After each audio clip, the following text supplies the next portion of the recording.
Plami, and in this episode of Plami's Thought Zone, I'm gonna be sharing my thoughts on the penultimate episode of the second season of The Walking Dead World Beyond. And I gotta say, this one was a little worse than the last episode. I don't think it was bad or anything, but I was hoping that the hype for these episodes was gonna climb up and up and up and culminate in a really explosive finale, which is still very much what is gonna happen probably. But it's just this one was not as hype as the last episode. Admittedly, the reason why I was so hype about last episode was very much about that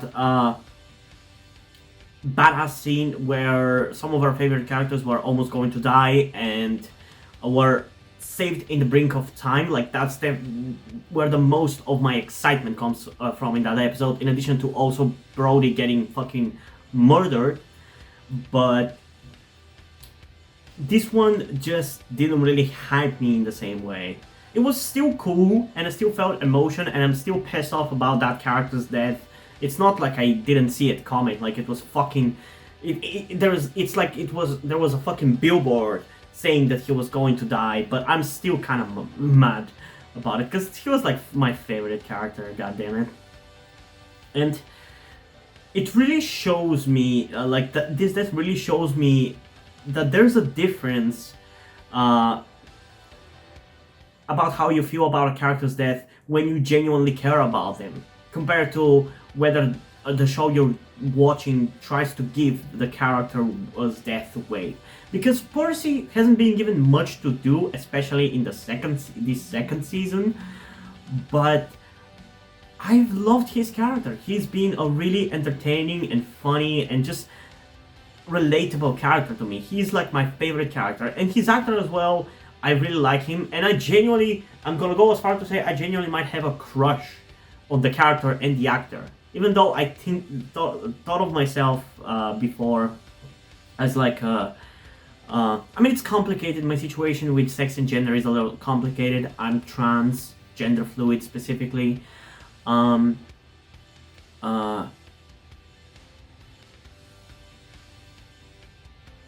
trans, non-binary, and sexuality-wise, I am asexual, although I am, for the most part, I am transgender, more specifically non-binary. For simplicity's sake, that's kind of what I go by. But sexuality-wise, I am asexual, but I am otherwise romantically interested most into girls, or at least I thought I was mostly into girls. After realizing that I'm trans, I feel like I've more opened up, so I'm kind of like into anybody as long as I end up developing a romantic attraction. And I feel like I'm kind of attracted to Percy and his actor, Ted Sunderland, or whatever his name is. I just really like him in every way possible. So his death really hurts me. It really hurts me like a real death. Like I constantly think about his death since it happened, since I watched the episode. I constantly think about his death, and I'm constantly, for lack of a better term, kind of like bargaining for that to actually not have happened. Like I feel the same way like how I felt when Glenn's death happened. Like I was constantly thinking that maybe it didn't happen, maybe he's still gonna be alive, you know? It's that kind of like bargaining that one does whenever somebody they care about dies, whether it's in real life or in fiction. Yeah, I'm pissed off about his death, but again, it's not like it wasn't fucking foreshadowed, for lack of a better term as well, that it was going to happen. It was very fucking obvious that it was going to happen, because also the character wasn't really given much to do, especially in the last two episodes, other than being just a grunt who was taking care of Mason, who I personally blame for the death of Percy, so I really hope they murder his ass. And I was screaming for Hope to murder him in this episode, but they didn't kill her. I mean, they didn't kill him, which really fucking pissed me off, but I guess there's no way for them to have killed him without putting targets on their back, because he is the general of the CRM's son. So there's that. Okay, so what else about this episode? So in this episode we finally have Huck officially betraying the CRM and joining the good guys and everybody trying to escape and everything. I actually thought that they were gonna straight up the group like Leo and Co were straight up gonna escape the facility through the tunnels and just not deal with the CRM anymore. But no, apparently the reason why they took the general's son, aka Mason, was because they knew that the CRM would not necessarily let them go, so they used him as exchange for vehicles. Which the CRM still ended up fucking them over with some of the vehicles by putting uh, uh, spears or whatever the sharp pointy things, the top tires that the CRM put on the road that ended up popping their tires. So it's clear that they were not gonna let them anyway. So that's why I'm confused why they ended up letting Mason go once they managed to get the trucks and jeeps and everything and leave. And on one side of things, I understand that taking him with them would very much put a target on their back, that because the CRM will in that case definitely want to get to them and find them and get Mason back. While if they leave him behind, while the CRM is very likely still gonna go after them, it's less likely because I don't know, it just feels more likely that if they have the general's son, the CRM would have more stakes in going after them. Because otherwise they maybe would be like, they're not really a threat, they're not gonna manage to get to Portland before we destroy it, or something along those lines. But I still wish Hope ended up murdering his ass, because I was so pissed that Percy died because of him, goddammit. And we also might have lost Dennis in this episode as well, it's not really clear, because Huck was crying at the end of the episode, and one would think that it's because maybe Dennis was dying, or maybe the toll of what just happened was weighing on her, but I really hope we didn't lose Dennis as well, because I'll be so mad about that. But I do want to commend the actress's acting during when she's crying, because she fucking nailed that crying scene, man. I feel like sometimes, especially when she has the character act tough and speak in this certain way, it really doesn't come off as good acting. But when she's just herself and when she's just down to earth and she is crying, like in this case, she's fucking amazing, because she really made me resonate with her emotions there. Not only because I like Dennis and care for him as a character, but because I just felt bad for her, seeing how she's crying. It just really hit me, you know? On the other side of the episode, we also had Silas and Elton working together, which was really entertaining to see. But I gotta say, it was very silly and over the top in the best way possible how they managed to get out of the CRM facility after getting some medicine. Getting inside the little sculpture, well, it's not little, but like the big sculpture of the planet that we learned that Indira had made for the facility years prior. I mean, it was established before, so it's not like it came out of nowhere. Although in that specific scene, before they get inside that big globe sculpture, they are stuck in a room without a way to get out. So it's really confusing how the fuck did they manage to get out, move through the walkers quick enough, and have walkers be far enough for them to get inside the bowl and for them to roll it down the hill. Because they really skipped over important bits, you know? Kind of like how in one of the...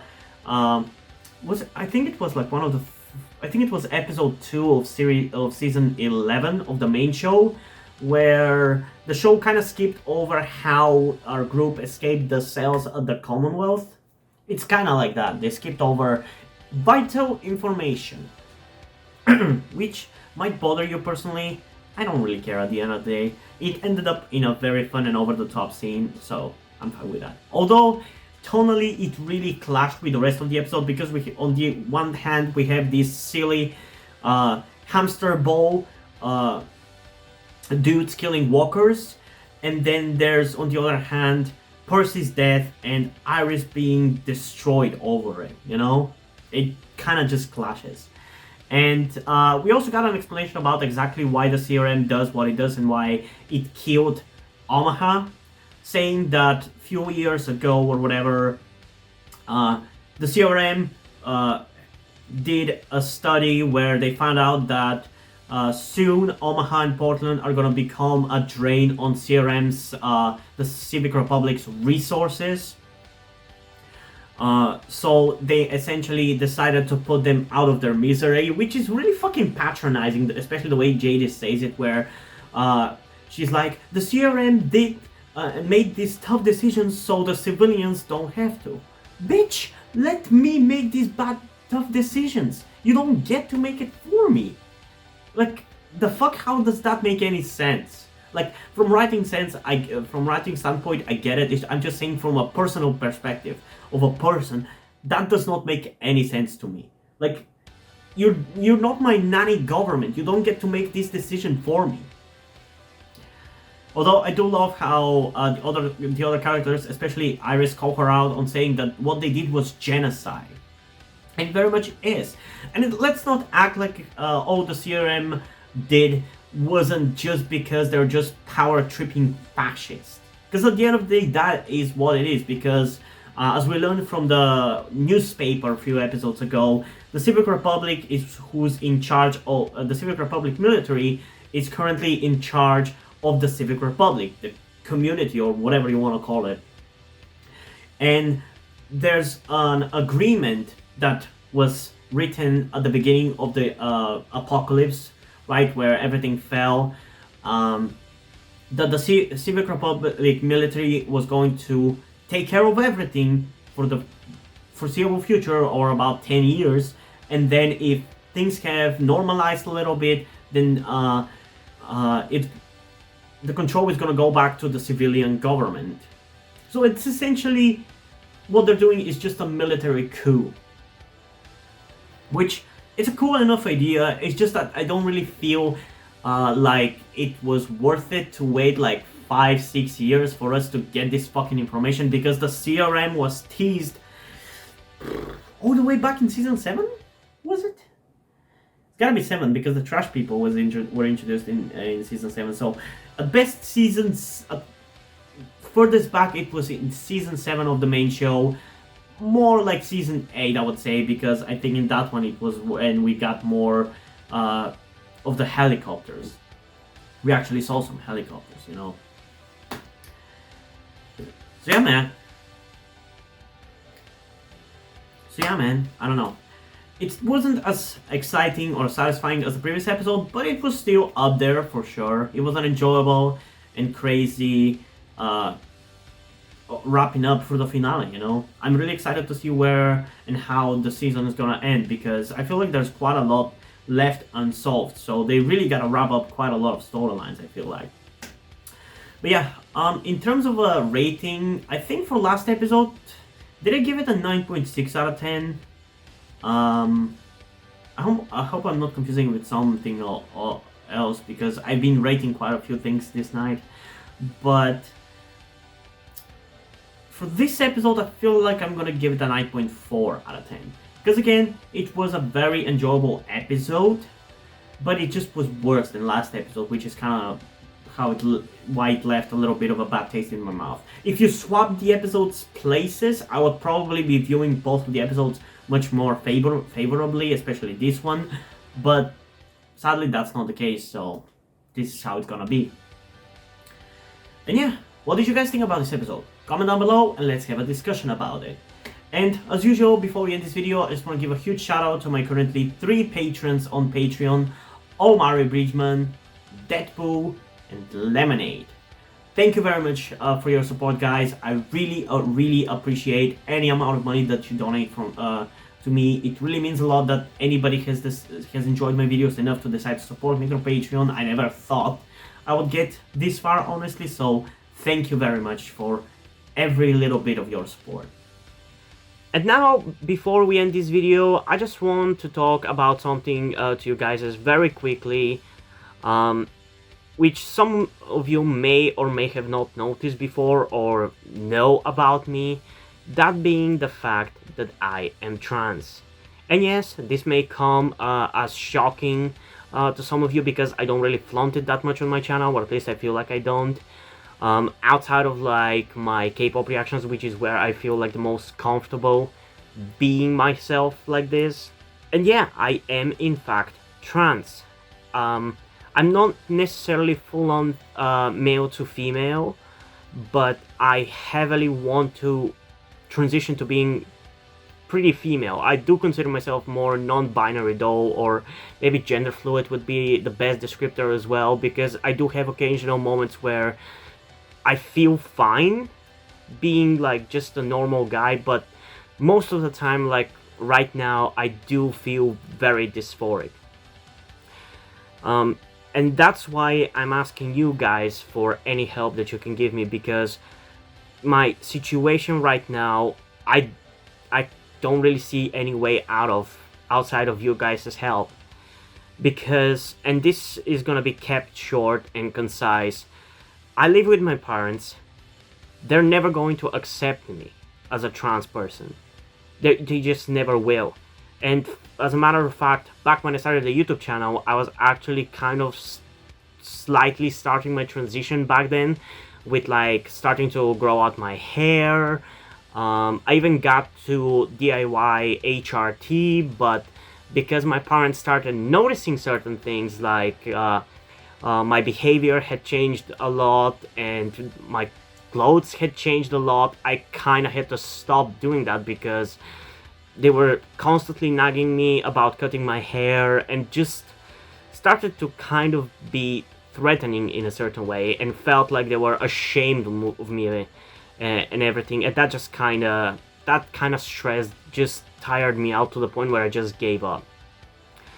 But as dysphoria goes, it just doesn't go away, you know. I still feel like this, and in fact it's somewhat been intensifying again recently, so I just wanted to share this with you guys. And again, I would really appreciate any amount of support you can give me in regards to this, because I just don't see any way out of this. Because even if I moved out of my parents' house and got myself a job and everything, that's just not gonna work for long-term planning, because once I transition, it's like I probably will not be able to get myself a job, because my country is very transphobic. Nobody gives a shit about LGBT people at all. So there's not even much I can do even in terms of transitioning here. So yeah, I don't know. I just would appreciate any amount of support you can give me, be it monetarily or in any way otherwise. And this is not about boosting my channel or anything, or guilt-tripping you with my sob story. I just wanted to get this off my chest and make my subscribers aware of the situation that I am in, and that I would appreciate anything that you guys can help me out with. It would mean literally everything. Like, for example, a friend that I made after starting this YouTube channel, my good friend Yuri, has been helping me out a lot. And I genuinely might have not been here if it wasn't for him showing up and befriending me. So yeah, this just went a little bit longer than I intended, but I would just really appreciate anything you can support me with. That's kind of ultimately what I'm trying to say. And yeah, hope you guys enjoyed this video, and if you did, please leave a like, subscribe. Also, check out the description to my Twitter if you want to follow me over there, and to my Wattpad where I post my stories, because in addition to doing all these videos on my channel, I'm also a writer. And if you enjoy my stories, or you simply enjoy my videos, you can head over to my Patreon, where you can pledge your support and help get the channel going, help support me so I can keep writing the stories you enjoy. You can also support me through my Ko-fi account, which is also linked in the description down below, though keep in mind that supporting me through Ko-fi is more for like one-time donation kind of thing, compared to Patreon's more long-term support and benefits. But if you don't want to support me through either website, that's completely fine. You can still help me out in other ways, like liking this video, subscribing to the channel, and especially sharing this video with somebody who you think might enjoy it. And I think that's pretty much it for this video, so hopefully I'm gonna see you in the next one. Bye!